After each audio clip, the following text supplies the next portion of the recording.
World leaders take part in the high-level political forum of the 78th General Assembly of the United Nations focused on the Sustainable Development Goals. Iran and the United States carried out an exchange of 10 prisoners, 5 from each side. Iranian Foreign Ministry spokesman Nasser Kanani confirmed at a press conference. And in Libya, hundreds rallied in disaster-hit Derna, accusing the authorities of neglect. Hello, welcome to From the South. I'm Luis Alberto Matos from the teleSUR studios in Havana, Cuba. We begin with the news.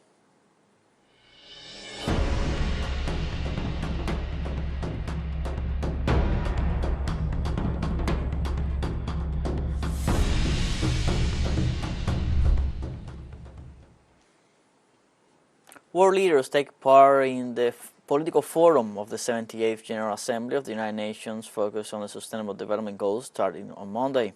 The meeting will last until Tuesday, September 19th. The meeting will be held at the organization's headquarters in New York City, the United States. Among the central issues to be discussed by the leaders of the 190 member nations are climate change, the war in Ukraine, and the economic, humanitarian, and security crisis facing the world. During his speech, the Secretary General of the United Nations, Antonio Guterres, stressed the need to generate a global plan focused on rescuing the Sustainable Development Goals.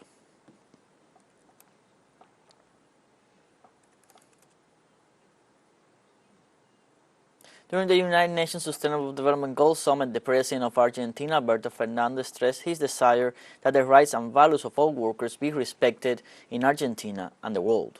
Dear President, our goal is to generate dignified jobs with labor rights in Argentina and the world. We want to integrate ourselves in the global value chain. We don't want to compete for investments that deteriorate the rights and salaries of workers. On the other hand, Venezuelan Foreign Minister Ivan here reiterated that despite sanctions, Venezuela will continue to work to strive to achieve the Sustainable Development Goals.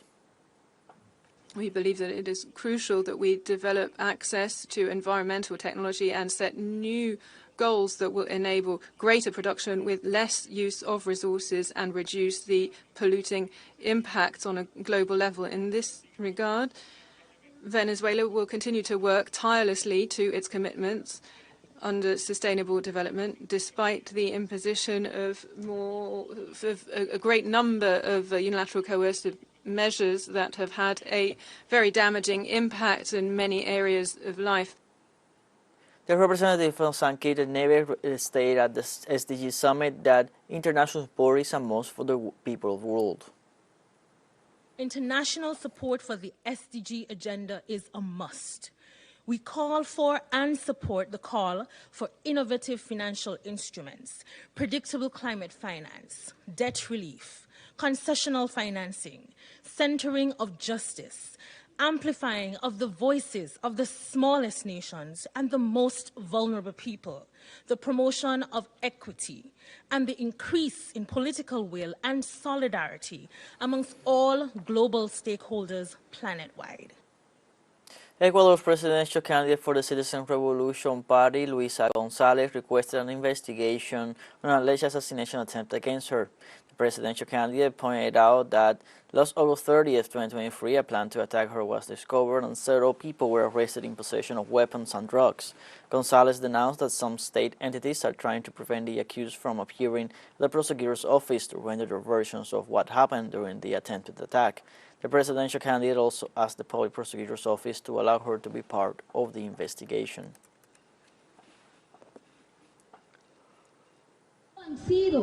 They have not been brought to the prosecutor's office or been contacted. There is an audio tape that has been leaked where you can clearly hear that the intention was not to attempt against my life.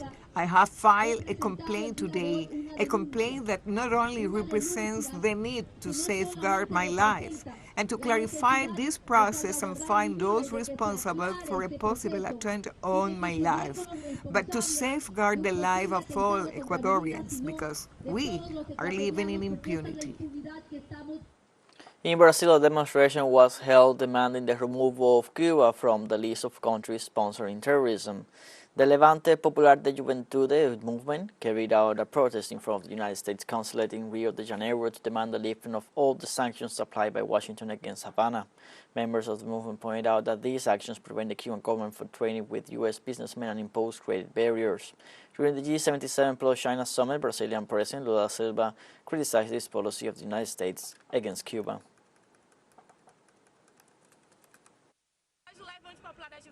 Today, we, members of the Levante Popular de Juventude movement, came to the General Consulate of the United States in Rio de Janeiro to reject United States imperialism and to press for the removal of Cuba from the list of countries that sponsor terrorism. Cuba is an example of solidarity in all the world, in health, in education, and today it suffers from a blockade that prevents it from continuing to advance in many areas and also prevents it from engaging in commercial and political exchange with other countries. We're going to take a very first short break, but remember you can join us on TikTok at teleSUR English, where you can find news updates, and different stories, and much more. Stay tuned with teleSUR English.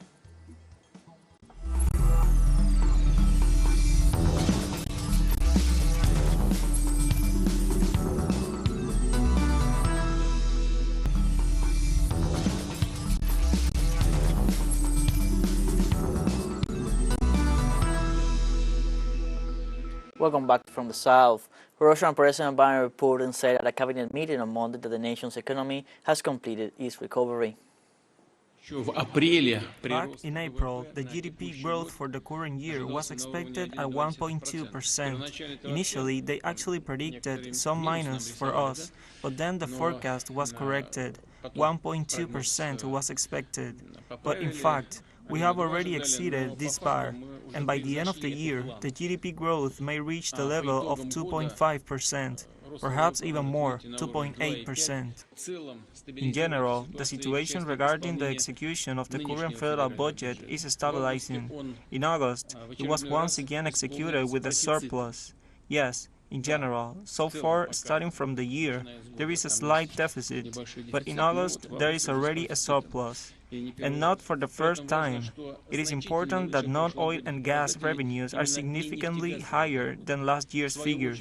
In turn, oil and gas budget revenues in July-August recovered approximately to the level of the last year, and taking into account the situation on world markets, active growth continues.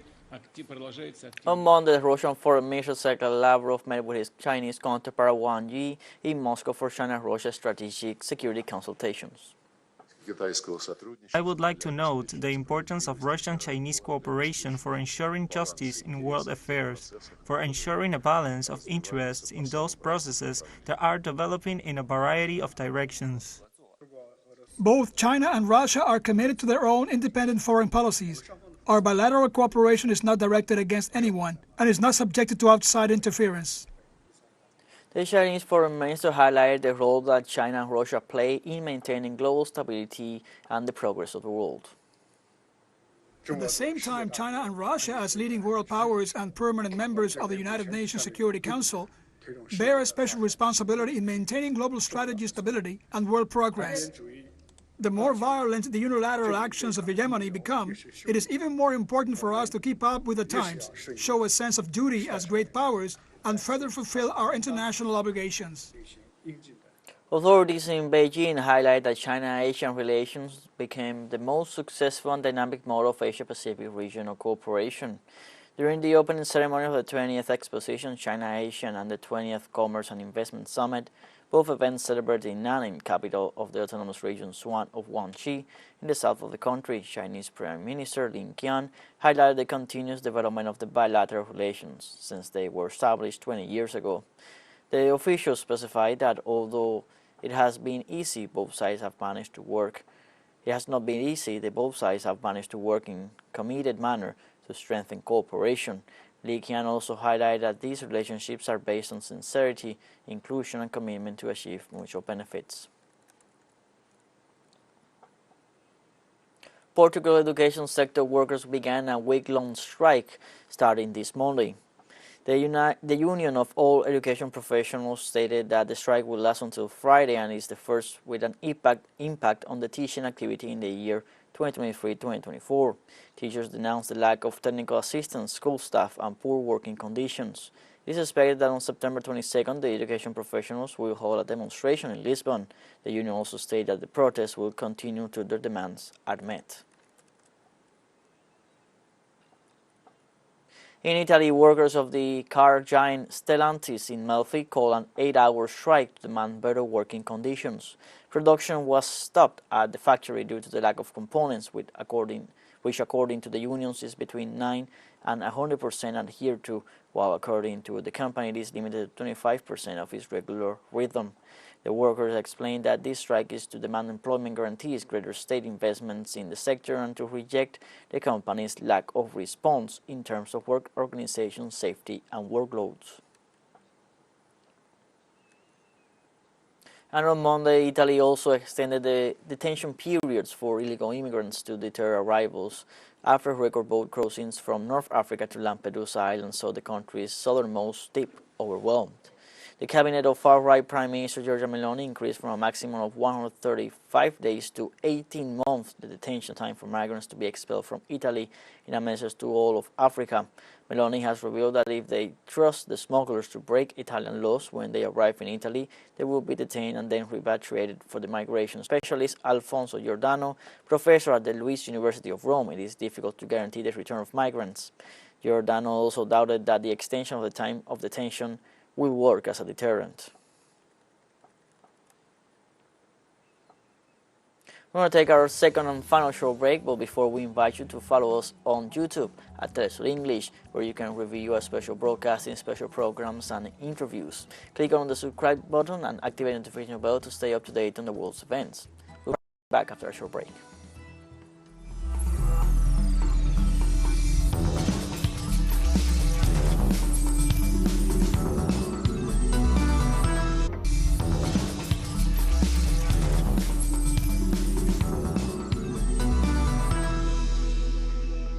Welcome back from the South.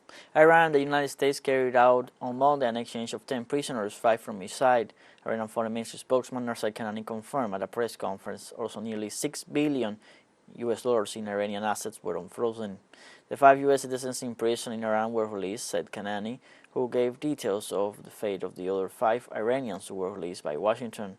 He pointed out that 2 of the Iranian citizens entered Iran upon request and interest. One of them was transferred to a third country due to the presence of his family, and the other 2 expressed their wish to stay in the U.S. Kanani added that it is open to exchange 10 prisoners, 5 of them on a par basis. Kanani added that the release of Iranian funds in South Korea was also scheduled for Monday. The announcement comes as Iran's President Sayed Ebrahim Raisi traveled to New York to participate in the United Nations General Assembly.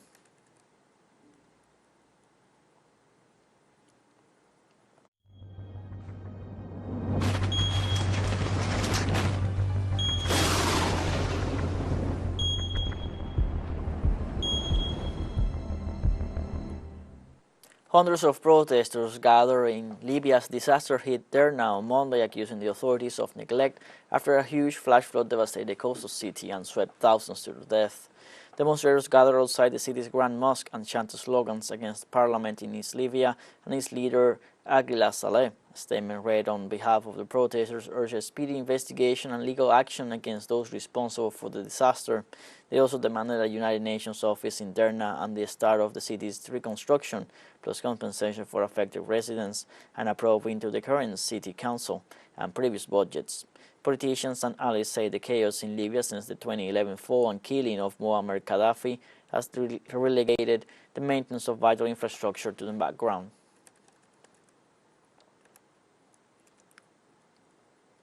Nobody heard the voices of the people except the security service and armed forces on ground. The people's demands are not heard by MPs and politicians who have unfortunately appointed someone only interested in harming the city. So people protested. People are now demanding a radical change, whether targeting those from the previous regime or that which followed. People want their demands met, and the criminals involved to be held accountable. The International Rescue Committee for Libya warned Monday of a growing public health crisis in flood-affected areas in Libya. The committee said the recent floods contaminated water sources by mixing them with sewage, making them unsafe for consumption and exposing communities to health risks. The authorities also revealed that in Derna, at least 55 children were reported to be suffering from illnesses as a result of water consumption.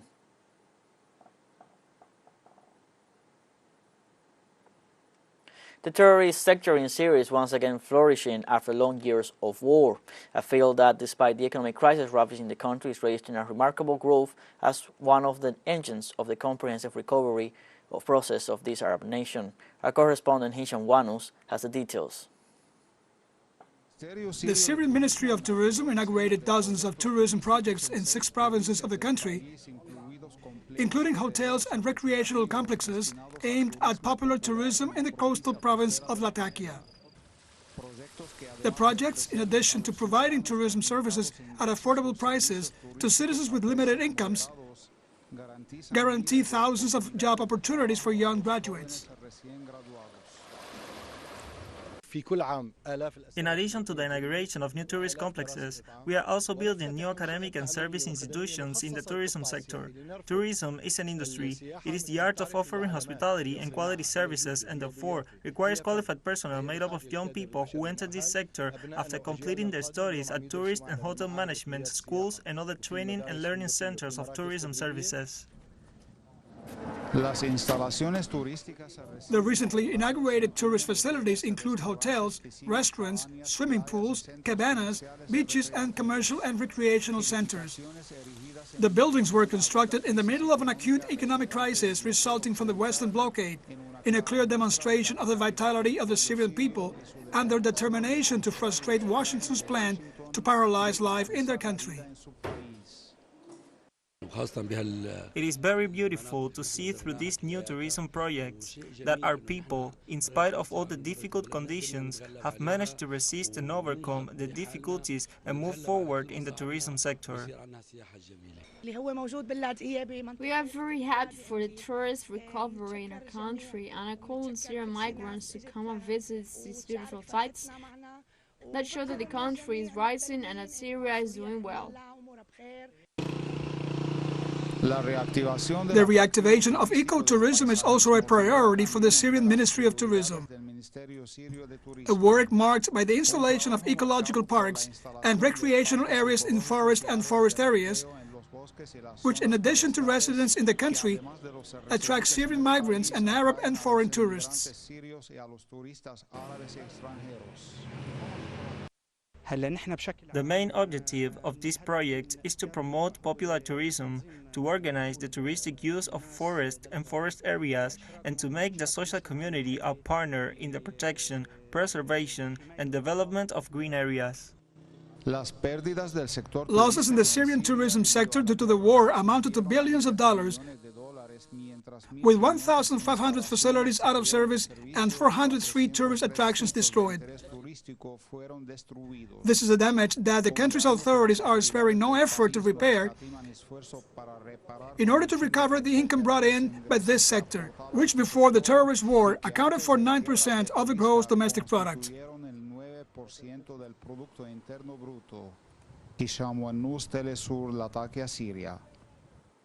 Like this, we have come to the end of this news brief. Remember, you can find these and many other news on our website, telesurenglish.net.